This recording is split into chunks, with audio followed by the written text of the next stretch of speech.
Hello, I'm the Angry Spork.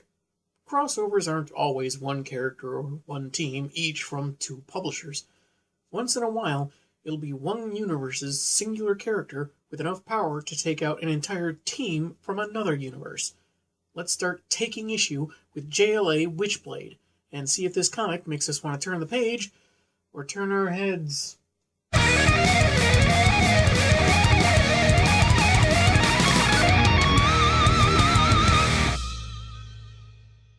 Written by Len Kaminsky, alongside art by Mark Pajarillo, Walden Wong, and John Kalish, the cover sees many of the Justice Leaguers battered and defeated, possibly dead by the looks of Batman, as Wonder Woman stands above them, enveloped by the Witchblade. Well, not quite standing so much as posed like she's modeling for a girly calendar. Though what with the devastation and possibly dead allies, I'd wager that gives it something of a narrow appeal. I'm not sure what's supposed to be in the background. It's too smooth to be the moon, not quite bright enough to be the sun, unless it's in the evening.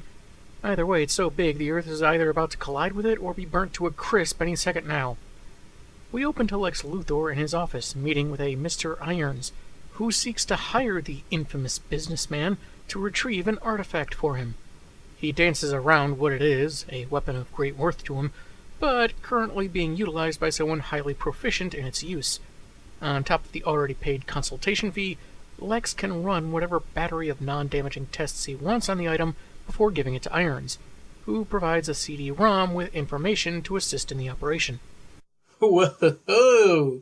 Someone really dipped into his wallet for this one. Nothing beats the convenience and data storage potential of a CD-ROM. Now he just has to figure out what to do with the other 9 he got in the pack for $15. Luthor accepts the job, and we jump ahead several days, where Sara Pezzini is in Witchblade mode, bleeding profusely in an unfamiliar city, and her armor won't retract, so hospitals are out of the question. Fortunately, she has an old friend in town that she can go to, Barbara Gordon. Even though they met as kids when their dads became friends at a police summit, they've stayed in touch, and that seems to be enough for Babs to immediately teleport her to the Justice League of America's Watchtower. And it looks like some of the teleportation effect is reflected in Oracle's glasses. If that's the case, nice touch. On a second 2-page spread, the MedLab's computers are having trouble analyzing Sarah's scandalous attire. Possible internal injury and concomitant hemorrhaging. Unable to assess with certainty due to interference with scanning process by outer integument of unknown composition. Martian Manhunter tries a telepathic investigation, and we get glimpses of what I assume are Sarah's origins, encountering the Witchblade, and how she was apparently in Gotham tracking a suspect when she was caught in an explosion. Yet despite how little the Witchblade armor actually covers, she doesn't even get a scratch on her. That's comics for you. And some video games, if we're being honest. The third 2-pager in a row sees several robots among the wreckage of the building. Not sure what damage was done to the surrounding areas, though. Maybe it was one of those explosions that limits itself to a single structure. The robots attack Sarah, apparently able to cause her serious harm until she loses control of the Witchblade. After destroying them, we get a whimsical panel of her at a payphone. Chief, I think I'm gonna be late. Yeah. Robot attack. So what if I used that excuse last week? A person can get attacked by robots more than once a month, you know. Irons calls Luthor for an update, told that the exploratory strike revealed much more about the artifact's specifications, and we'll need to take the villain's word for it because he never specifies what that information is. Microscopic subdermal transponders were even planted on Sarah, but they stopped broadcasting after she was overtaken by an energy field Lex recognizes as the JLA's teleporter beam. As Pezzini was always more of a lone wolf, this comes as a surprise, and Irons promises he didn't leave out any information on his dossier. I doubt you care to risk taking on the entire Justice League any more than I do. Why, Mr. Irons, I'm surprised at your lack of resolve. After all, it's been done before. Yeah, and how many times has that been successful? Shut up. Back in Gotham, Barbara is analyzing a piece of Sarah's armor that fell off before transport, but she's not finding any match in her extensive database of earthly and non-earthly materials. She contacts the Watchtower, where Bats is less than enthused about the lack of security clearance. Babs says that she's a friend that needed help and wants to respect her decisions about disclosure, like how Oracle and the Dark Knight keep their identities secret even from the League. After uploading her findings on the fragment, she holographically joins her mentor, Aquaman and John Jones, who speculates the material covering Sarah may be a techno-organic symbiote, currently cocooning her to better heal her physical injuries, though mentally she's catatonic. Batman doesn't like something this unknown, and the Atlantean interrupts Batman-Oracle argument round 2 to say he finds something familiar about the chrysalis, but only vaguely so, nagging at the back of his brain. Oracle's hologram suddenly vanishes, and given he helped design her systems, the Bat doesn't think it's a glitch. He intends to check in on the hacker while Jean summons the rest of the team, and Aquaman heads to the Great Library in Atlantis to jog his memory. Batman soon arrives at Barb's apartment with Plastic Man and Huntress, telling them to hold back because of her obsessive privacy, and Bertinelli snarks about calling the kettle black.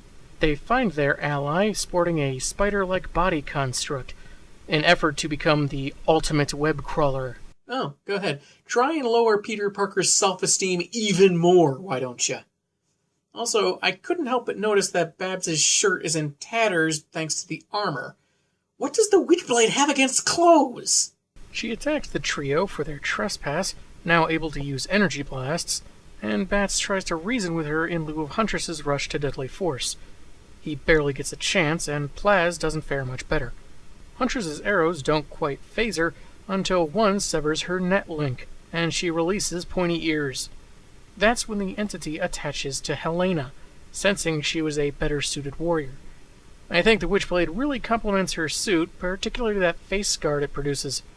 But Huntress Blade is too busy boasting to completely merge, and is susceptible to a batarang to the back of the head. He starts monologuing. While Plastic Man takes the possessed Bertinelli to the Watchtower, Batman later talks to Barbara after she regains consciousness, and has some herbal tea, and to heck with Bruce's worries over its alkaloid, sedative, and chemical contents. She doesn't really recall what happened when the fragment overtook her mind, and succinctly describes her injured friend. Sara Pezzini, New York City cop. Hates rules, gets results. Parents are dead. No other family I know of. You want her dress size too? I'll let you know. Why, did she ask about me? If so, well, from what I saw in that cocoon, the crazy possession armor isn't really much of a deal breaker. Later in the Watchtower, Jean scans Huntress's mind, surrounded by the other Leaguers, and discovers that even a small piece of the symbiote can integrate with one's nervous system and exploit weaknesses such as ego, dysfunctions, phobias, unhealthy fixations, that sort of thing. Not sure why, but then Jean asks Steele if he has any insights. Maybe it was just so the reader knew he's an expert in engineering, not whatever the Witchblade is. Superman can't X-ray the thing, and just as Wonder Woman voices concern about the virulent potential of the entity, it extracts itself completely from Helena and becomes part of the chrysalis holding Sarah. Which, according to Kyle, means they're Fritos. Whatever that's supposed to mean. Autonomous behavior by even small portions of the original. I don't recommend blowing it up. And somewhere, Michael Bay is suffering from a stabbing pain in his gullet, causing him to weep.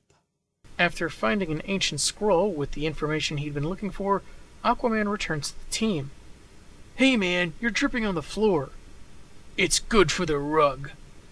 I guess they don't have mold or mildew in Atlantis, but they did have info on the dark sorceress Scornozobia, who used strange alchemy to bind a demon to unholy metal to create the Malignancy Gauntlet. They call it Corruptor, Possessor, Slayer, and Seducer.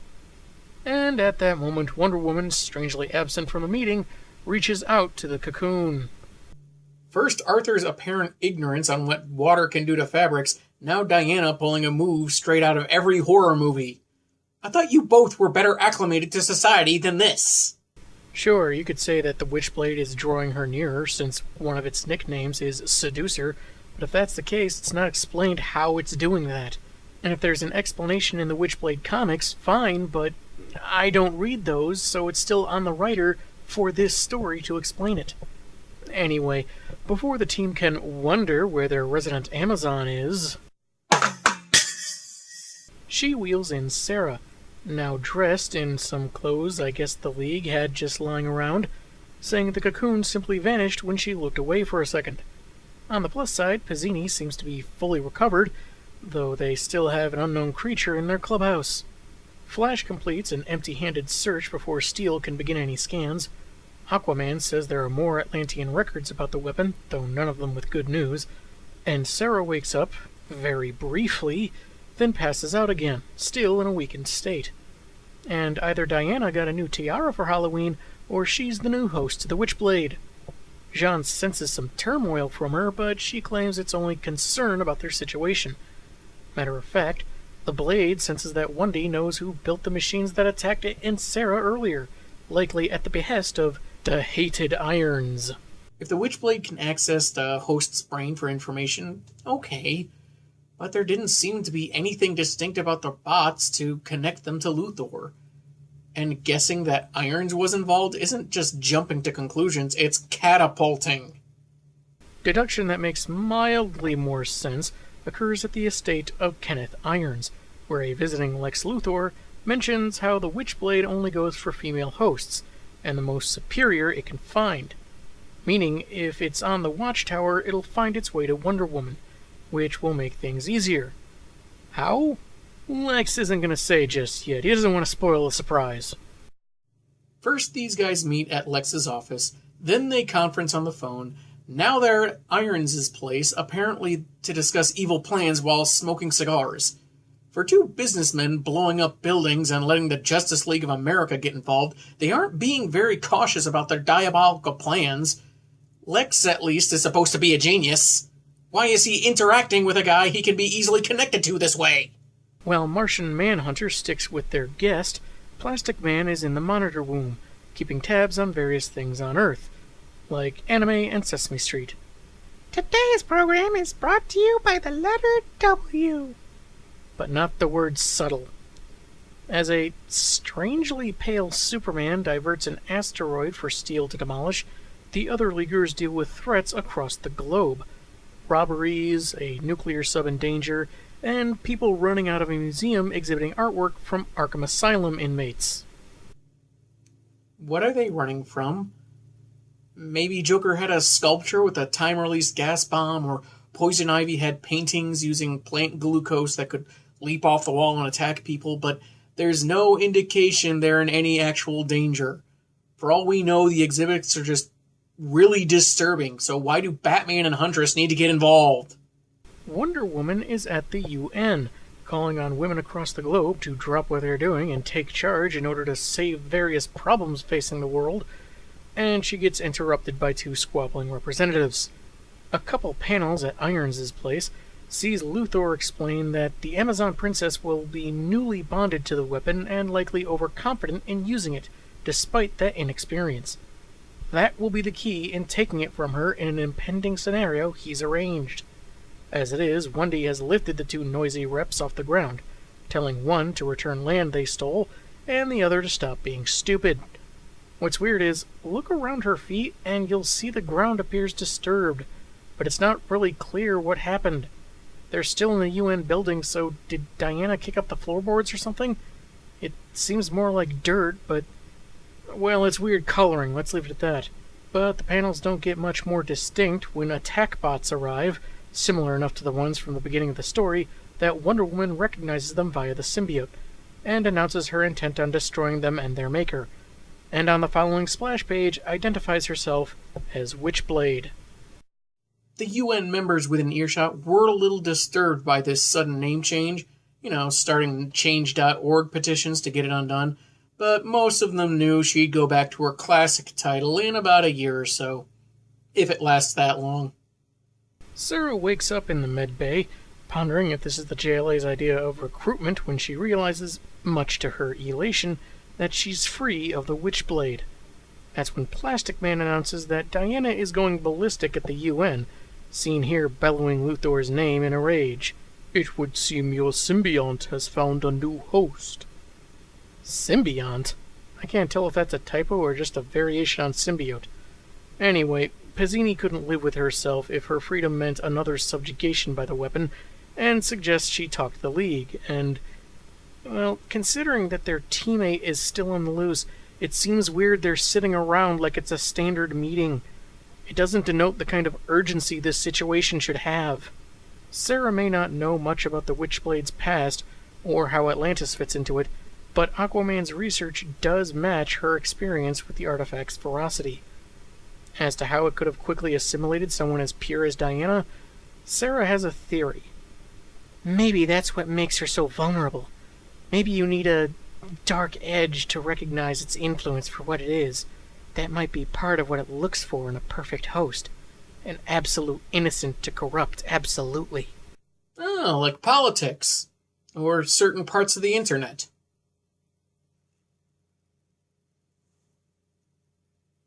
Bats starts getting in Sara's face about her own dark edge, but Manhunter is subtle in his defense, much like the pot calling the kettle black remark Huntress made earlier.